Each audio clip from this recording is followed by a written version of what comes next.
these are the most widespread power cuts we've seen in China for years. 21 out of 30 provinces and regions are affected. Millions of households, especially in northeast China, also affected.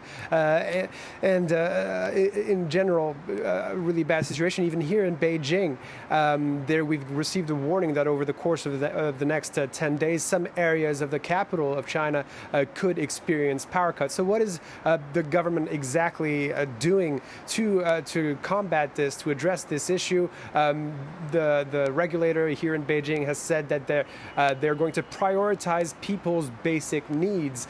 So this means that they're going to do three things. On the supply side, they're going to do everything they can to increase the supply of energy. So this means increasing importations of coal and gas from abroad. There's some negotiations ongoing with Mongolia. This also means more production of coal, but it also means some demand side measures, for instance, instituting some sort of market-based pricing mechanism. So in effect, really raising the price of electricity, especially for factories. And finally, just to keep the lights going on a day-to-day basis, the main thing that's being done is rationing of electricity in the short term. Nonetheless, in spite of all these measures that are being taken, industry experts expect the coal shortfall to continue to be severe throughout the winter.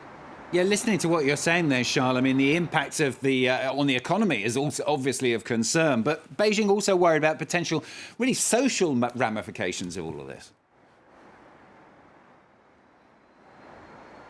Absolutely. There are actually some reports from Bloomberg saying that Beijing is also thinking about raising the price of electricity for domestic consumers, for households. And this could have pretty interesting ramifications because raising the price of electricity for households could eventually down the line lead to inflation, and inflation in its turn leads to lowering living standards. And further down the line, lowering living standards leads to social unrest, and social stability is a huge consideration for the authorities here in Beijing, because that means stability means that no one is questioning their leadership. So they're faced here with a bit of a tough situation because they've made these environmental targets, peak carbon by 2030, zero carbon by 2060, but they still have to keep the lights on. They still have to keep their people's basic needs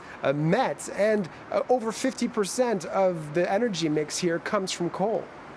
Charles, thanks so much. Charles Pellegrin, correspondent, talking to us there from Beijing.